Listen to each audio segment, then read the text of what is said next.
From courtside of the virtual hardwood, it's the NLSC Podcast, a weekly show for basketball gamers and hardcore hoopheads. This is episode 601. Andrew with you once again, joined as always by my co-host Derek, aka Deeper3. Derek, we've got an interesting development to talk about this week, so please tip us off. Yeah, the main focus of this episode will be the news that EA Sports was acquired by PIF, Silver Lake, and Affinity Partners. So we want to break that down, that acquisition. We want to talk about what this could mean for EA Sports, basketball, video games in the future, etc. But first, Andrew, before we get into that, I wanted to ask you, will you be upgrading to Windows 11? Windows 10 support officially ended on October 14th, so no more security updates coming through unless you buy the extended option, which is the 1-year subscription for around $30, at least in the US. That's the price. You and I are both on Windows 10. Are you going to take the dive? Are you going to upgrade? I'm still thinking about it. I don't really want to give away Windows 10 because of how much I love the functionality. Setting up customers' computers, new computers that do have Windows 11, I've not really been impressed by it. And of course, there have been issues with retro gaming. People in the community have found various issues going back. And we do have workarounds. Either the performance has been a bit disappointing or they haven't been able to get certain games to run at all. So I'm a bit concerned. My PC apparently can't run it, which I do think is BS because when I bought it, it was originally going to come with Windows 11. And I specifically asked at the time, can I get a downgrade to Windows 10? Or because I'm a tech, are you willing to sell the system without an operating system and I'll install an operating system myself, Windows 10, and they said, oh no, we'll put Windows 10 on. So I'm guessing they have disabled TPM 2.0 in the BIOS. I will have to check into that. Still keeping it in mind, obviously security updates are important. They've run tests on virtual machines with Windows XP, which of course support for that ended in 2014, if I remember correctly. Definitely been about 10 years or so. And it takes about 7 minutes, I think they said, certainly under 10 minutes for hackers to get into that these days, to find an unsecured Windows XP installation in a virtual machine and hack that operating system. So yeah, the security update's definitely important. But yeah, keeping a Windows 11 upgrade in mind, but I am going to run with Windows 10 as long as I can, look into that extended support, and yeah, see how it goes. But what about you? So I am probably going to upgrade, and the main reason is because my brother and I play live service games, and several of them have recently came out with an announcement that said Windows 10 support is ending. So some of the updates to these games may have bugs, may not work at all, may not work properly, etc. If you still have Windows 10 installed and are trying to play the game. We play basketball games mainly, but we play a lot of other games as well. So my needs are a little bit different than yours, right? So more than likely, I am going to do the upgrade. I hope everything goes smooth. I will say that I share your concern about older games, specifically basketball video games. I've heard of major issues getting games like NBA Live 2003, 2004, etc. to run on Windows 11. In fact, I haven't seen anybody get those games to run. I haven't, seen any reports on Discord that people have been able to get those games to run on Windows 11. I heard of issues with NBA Live 06, but I haven't seen anybody report that they could get NBA Live 2000 to run properly on Windows 11. So I am concerned, and I'm going to do a bunch of troubleshooting if I do the upgrade in order to try to get those games to run. And if I can do so, I'll share those tricks with the community. However, as you know, I did buy a Larkbox Pro. And what this is a mini PC. Andrew, this thing is so small. It's smaller than a baseball. It fits right in the palm of your hand. But it has a 2.7 gigahertz Celeron processor, 6 gigabytes of RAM, and it can play old games. It can even play emulators all the way up to like the GameCube emulator, right? How cool is that for a pocket computer? So I ordered one of these with Windows 10 on it, thinking, hey, if I can't run these old games on Windows 11, I'll be able to run them on this little mini PC, and I can just have it set on top of my main PC with HDMI plugged in and just switch my import source, and boom, here we go. I'm hitting the ground running. However, they sent me a Windows 11 Larkbox Pro. Yeah. Even though it says Windows 10, item didn't match the description. And so now I'm going to have to return that. And then, hopefully, they send me the right one next time. But yeah, for our listeners, I'm curious, have you been able to get some of these old live games to run on Windows 11 if you are on Windows 11? And we also want to know, are you upgrading? If you're still on Windows 10 and loving it like we are you going to take the dive because of the security update issue? And of course, virtual machines are always a possibility. It's what we have to do for really old games using DOSBox to emulate a DOS environment. We do have that workaround. But as far as Windows, I can set it up, a virtual machine, but there's always concerns about performance and of course having the resources for media capture, etc. So it is a bit more fiddling around. It's something to keep in mind. But yeah, I kind of want to run Windows 10 as long as I can. It was very disappointing that they brought out Windows 11 after they said that Windows 10 was going to be the last Windows. This is the one we're going to keep updating, and now we're going to force people to update. I was watching a video about it, actually, and this could be quite disastrous because their solution, in a lot of cases, is to tell people, oh, just buy a new PC. And people have probably seen that pop up on their PC. This machine won't run Windows 11. We can help you buy a new one. And I think the number that was quoted in the video was something like 400 million systems that would need to be replaced. And that's just not feasible for a lot of people. And it shouldn't be the case. So I'm definitely not a fan of how Microsoft has handled this situation. Yeah, I do also want to point out that I had to recently upgrade to Windows 11 for my work computer. And ask me which operating system worked better, Windows 10 or Windows 11. Windows 10. By a decent margin. I've had more crashes. I've had more issues in Windows 11 than at any point when I had Windows 10 for work. So, fingers crossed that when I upgrade, everything goes well. But let's get into our main topic, Andrew. And this was big news. And it sounds like there's pros and cons to it. I'm going to read Electronic Arts CEO Andrew Wilson's statement, which was posted on the Electronic Arts website. He states, "Team, moments ago, we announced that the board approved an agreement for EA to be acquired by PIF, Silver Lake, and Affinity Partners. You can read the press release here." And I do want to let people know before I go on, and this is good news, Andrew.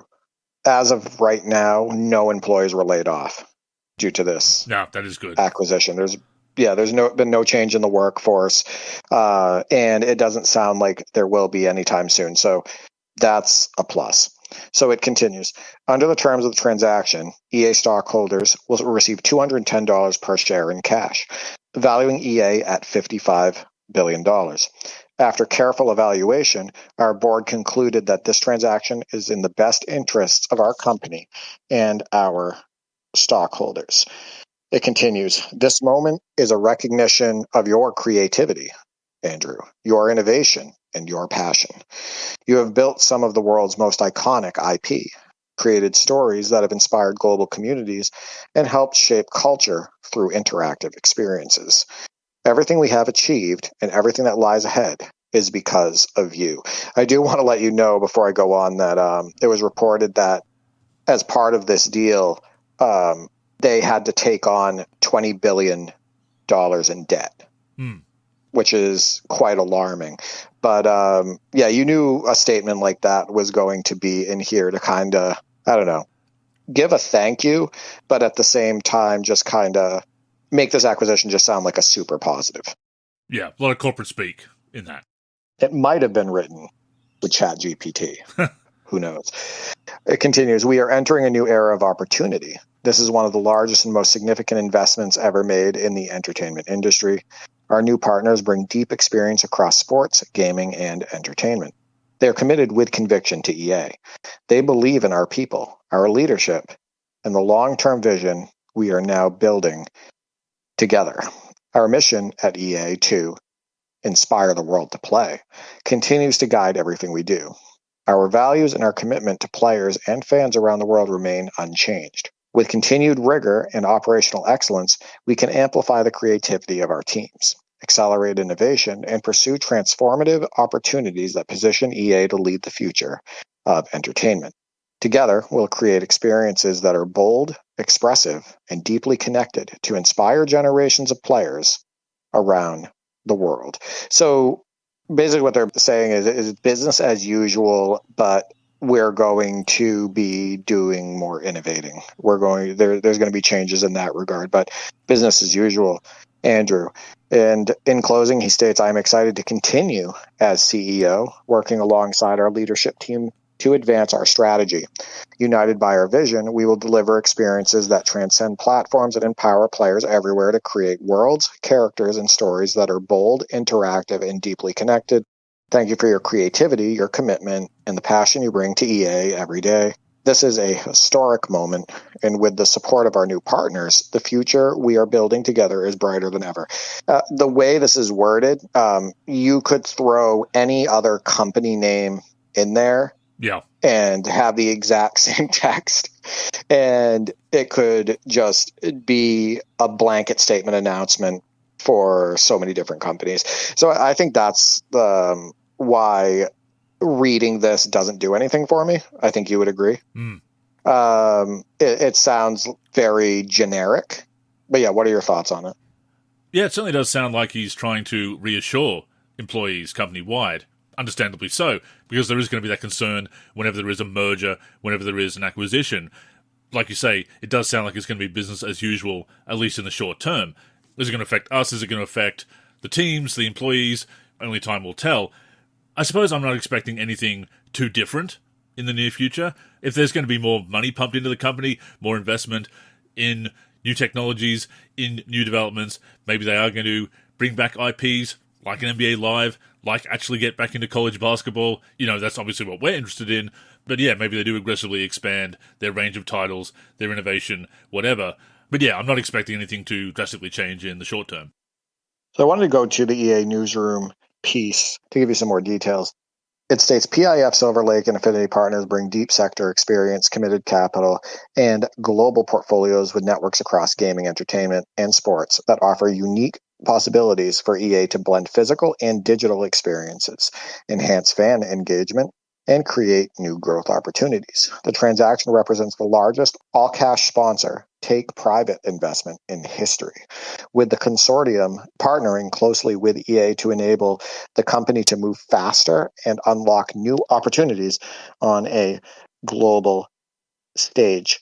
A little later in this piece, it states, Electronic Arts is an extraordinary company with a world-class management team and a bold vision for the future. I've admired their ability to create iconic, lasting experiences, and as someone who grew up playing their games and now enjoys them with his kids, I couldn't be more excited about what's ahead, said Jared Kushner, CEO of Affinity Partners. The board carefully evaluated this opportunity and concluded it delivers compelling value for stockholders and is in the best interests of all stakeholders, said Louis Ubinas, hopefully I didn't butcher that, lead independent director of EA's board of directors.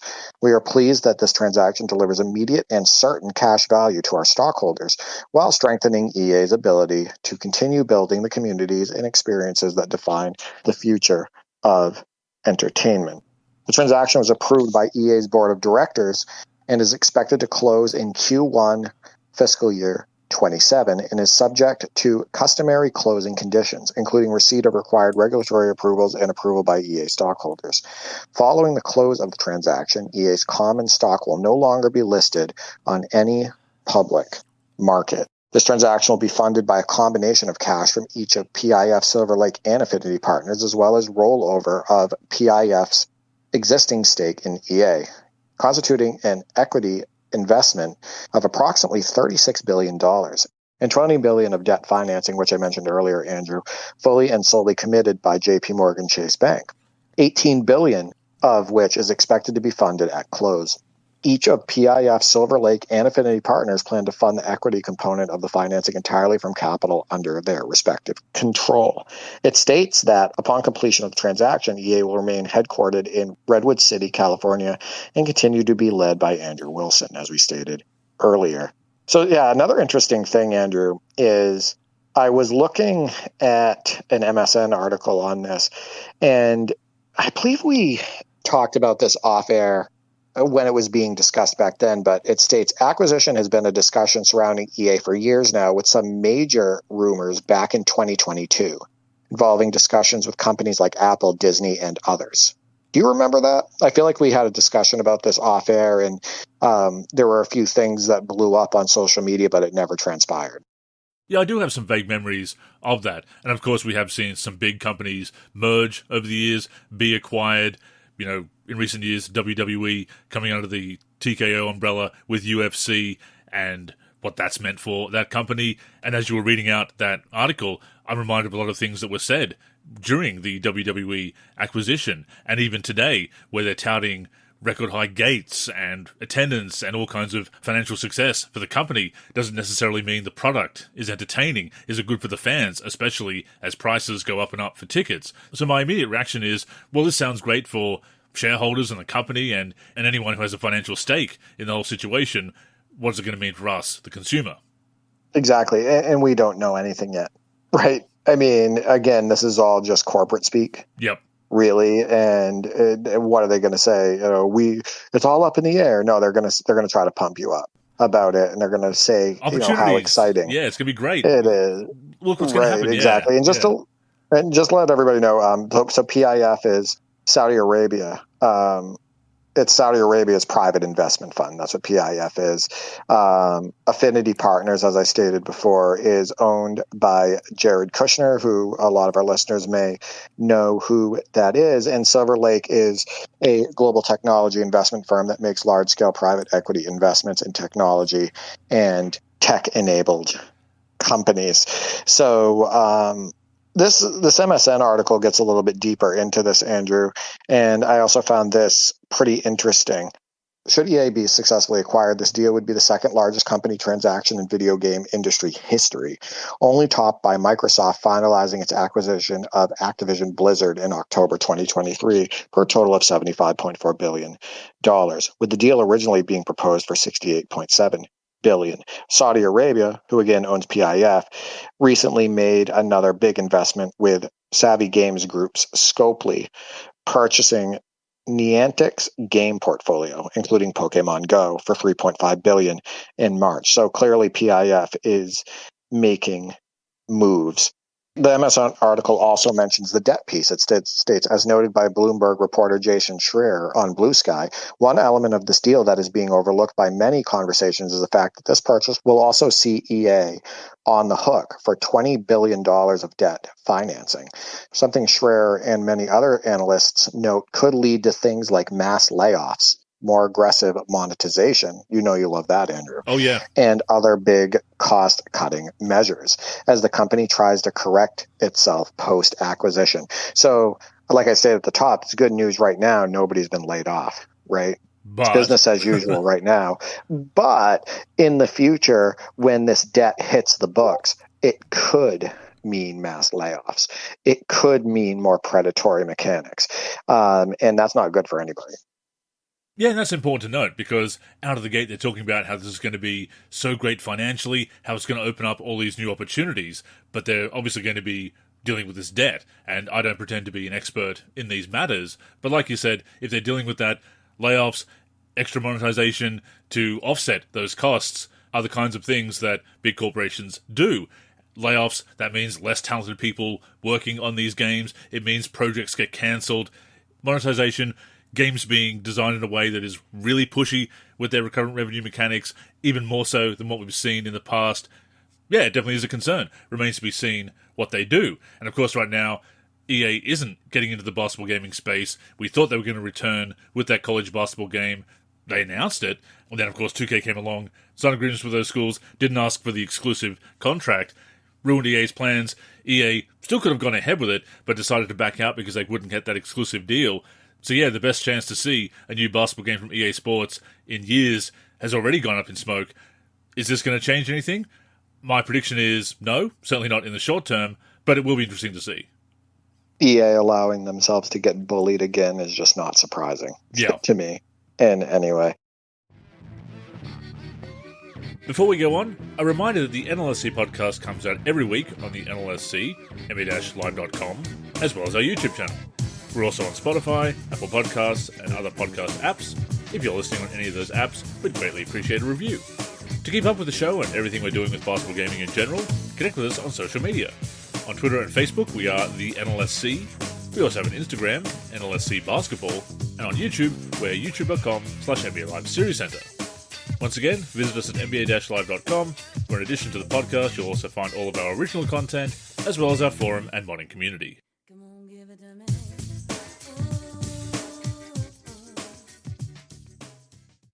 There's also been some reaction that I wanted to share, and this is also in that MSN article. EA's empire is heavy on sports and sprawling studios, so some right-sizing is inevitable. Expect a sharper split between the sports division and everything else, some studio consolidation, and likely relocation of certain functions to Saudi Arabia, NYU business professor Joost van Druwen said to Kotaku. He continues, being private could also tilt its content strategy back toward longer cycle franchises rather than the quarter-to-quarter live ops churn. Battlefield gets a cushion, but there will be trims and a sports versus everything else carve-out. And then there's some reactions to the announcement on X. Gabe states, soon it will be, today due to shifting global markets and gaming dynamics, we've made the difficult decision to close blank. They made a mark on the gaming industry and will be greatly missed. He thinks EA is cooked, Andrew. Q states, I'm sure this game company acquisition will totally work out and not implode like all others. And that is the second most popular response to this announcement. Infinite Reality states, what could possibly go wrong? Vaporpunk24 says, well, it can't get worse. And I mentioned Saudi Arabia's other acquisition with PIF. SW15 states, don't know how to feel about this. Saudi Arabia is trying to buy up everything. Chainsaw states, RIP NHL games for me, I guess. No way I'm ever giving them money again. So a lot of negative reaction, a lot of people thinking that this is the death of EA, a lot of people not wanting to play the games anymore. So, Andrew, this is a big deal to a lot of people. Yeah, there is an optics situation here that is not favorable for EA and EA Sports, obviously.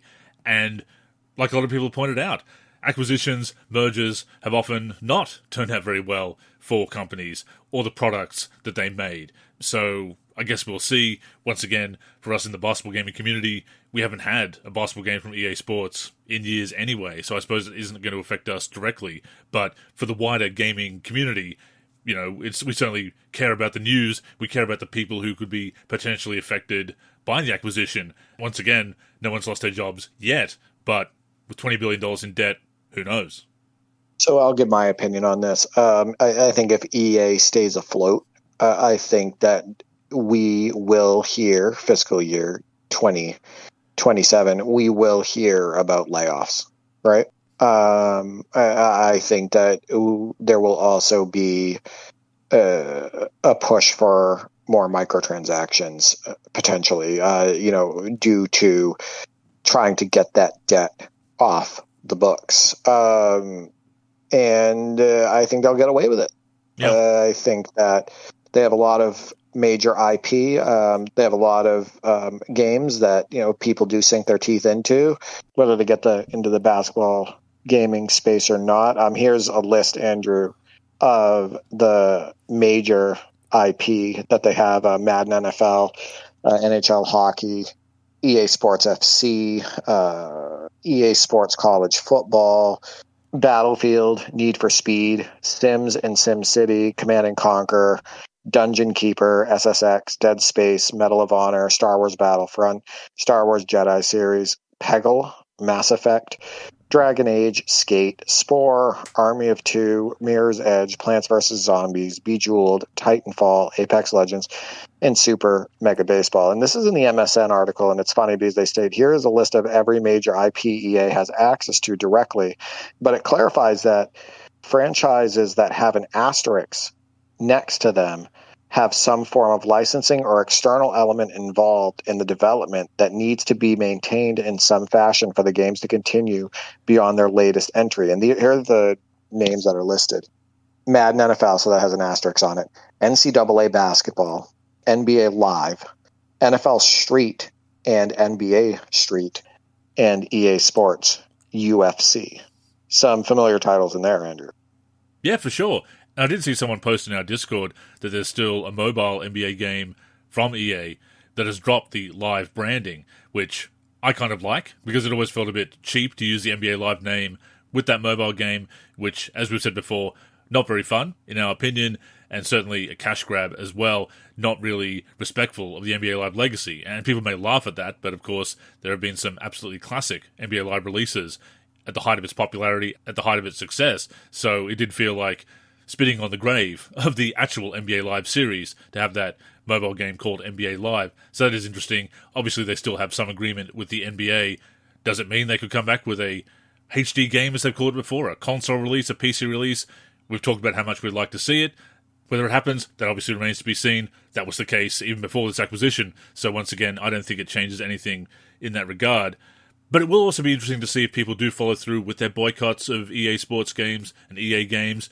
People often say it. Video game boycotts don't often work out. Stephanie Sterling has talked about this before, that a lot of people say this, but they don't really follow through because at the end of the day, they want to play the games, or it's such a drop in the bucket of people who are that upset that they will boycott the game that it doesn't really affect the sales, it doesn't affect the game's success, and it goes on anyway. I'm sure a lot of people will go through with that boycott, never buy an EA game again. I know that there are people in our community that haven't bought an EA game since NBA Live stopped coming out on PC. That was very important to them.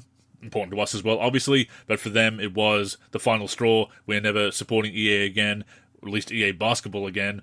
So people do follow through on that boycott. A lot of other people don't, because they still want to play the games. How many people have said, I'm never buying NBA 2K again, only for 2K to sell another 10 to 15 million copies the next year? And again, a lot of people who say this is the last one do follow through on that, and do leave the series, but so many more people take their place. So many other people do buy that game because they do want to play a new basketball game. They are the only game in town, so as much as they dislike Take-Two, 2K Sports Visual Concepts, they still end up buying the products. So yeah, as long as EA is around and making those games, I think they're going to succeed. The large majority of video games, Andrew, what is the target demographic? Teenagers, right? Yep. Teenagers and incredibly young adults. How many of these gamers do you think care about who owns the company? How many of these people care about this acquisition? They don't. They're either not paying attention to it, or if they hear about it, it's brushed off. So what ends up happening is the majority of people that are playing the games today are going to be playing the new games that come out. And that's just a fact. Because most people, and I'm just being completely honest here, most people don't care. They want their video game, and they want to be able to relax with their video game. They want to have fun with their video game and move on. It's an escape, right? We've talked about it before. For a lot of people, video games are super fun and they're an escape, and you can get lost in them, all of that. They're not caring about, who owns PIF. They're not caring about Jared Kushner's involvement, right? What they want to do is they want to play their game. So it's the same thing with NBA 2K. The microtransactions are absolutely terrible. Of course, there's tons of gambling mechanics. Of course, the game is predatory in that way. But at the end of the day, who is the target demographic for these games? Kids, right? Kids and young adults. And that's the majority of people that purchase this game. So at the end of the day, they're probably not going to lose sales. That's the way I look at it. And I'd love for somebody to form an argument against what I'm saying that makes sense. But think about it realistically. The target audience, think about what they would normally care about, what they would normally pay attention to, and tell me that they're going to really boycott a video game or a video game company. No, they want to play their damn video game. Yeah, and I can attest to that. For I was once a young gamer, as you were too, and I didn't always pay attention to the business side of things, who was publishing, who was developing. These teenagers don't care. They don't care. I would say 99% do not care about this deal as long as they can get their video game. And that's not taking a shot, Andrew, at the demographics involved. It's just the reality of the situation that, it's entertainment. And as long as people are being entertained and they're having a good time, that's what they care about. Oh, for sure. And back in the day, of course, this information, I suppose, wasn't as readily available at the click of a button, a touch of a screen as it is now. But I've talked about it before that I grew up playing mostly the PC version and Super Nintendo version of NBA Jam Tournament Edition, and that was developed, the home port, by Acclaim, as were the first two Mortal Kombat games. The home ports were Acclaim. Of course, both of those games were developed by Midway for the arcades. Midway is the creator of those two series. But because I was more familiar with the home ports, I associated them with Acclaim. So when NBA Hangtime came out and it was under the Midway brand, and when Mortal Kombat 3 came out on the home consoles and it was under a different brand, it didn't mention Acclaim at all, I kind of clocked it, but at the same time didn't really think about it. It wasn't until years later that I learned about the whole situation with NBA Jam Extreme, with Acclaim getting the NBA Jam name, and there's different stories about what might have happened there, that Acclaim had a contact at the NBA licensing office and were able to steal that name from Midway, essentially. But that's the thing. I thought that Jam was made by Acclaim, which it kind of was, in so much as the home ports were developed by Acclaim, but it was Midway's game. And of course, it's an interesting situation to look back at now and to talk about in Way Back Wednesday and here on the podcast and whatnot. But at the time, it didn't really concern me. I clocked that Acclaim wasn't on the introduction of Mortal Kombat 3. I noticed that NBA Hangtime was Midway and Acclaim was nowhere to be mentioned. And at some point, I did notice that Acclaim were making other NBA Jam games, but I didn't really think about it too much at the time. But to your point, there is that ignorance of what's going on with the business side of things, and simply not caring because I had the games that I liked and I'm playing them. That's what I cared about. Exactly. I hope that everything works out. I hope that the games, become more fair to the consumer. I hope that we get more great games that people want, whether it be sequels or new IP, etc. So fingers crossed, but everything's up in the air right now, and I can't draw any conclusions at this point. Yeah, very much a wait and see, but whenever you do have a big corporation like this acquired or a merger or whatever, it certainly is newsworthy, and you do wonder what's going to happen. I do hope for the best as far as the people who are employed by EA Sports, by Electronic Arts at large. We will see, like you say, give it a couple of years, see what happens, especially with that $20 billion debt. But yeah, as far as what it means for us, the consumer, right now, I don't think much is going to change.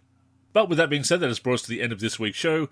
Thank you for tuning in, and a reminder that you can catch us each and every week on the NLSC, our YouTube channel, or wherever you listen to podcasts. You can also connect with us on social media. So Derek, go ahead and plug the handles. Yeah, you can reach me on X, formerly known as Twitter, at D43G and at D4384. I'm also on the NLSC, D43, and on YouTube, D43. As for me, I'm Andrew in the forum and Andrew NLSC on X and Blue Sky. The NLSC is on X, Facebook, and Blue Sky at the NLSC. We're also NLSC Basketball on Instagram and Threads. We're on YouTube at NBA Live Series Center. And of course, keep a look to the NLSC itself, nb-live.com, for all things basketball gaming. So, thank you once again for tuning in, and until next time, I'm Andrew. And I'm Derek. Go get buckets, everyone.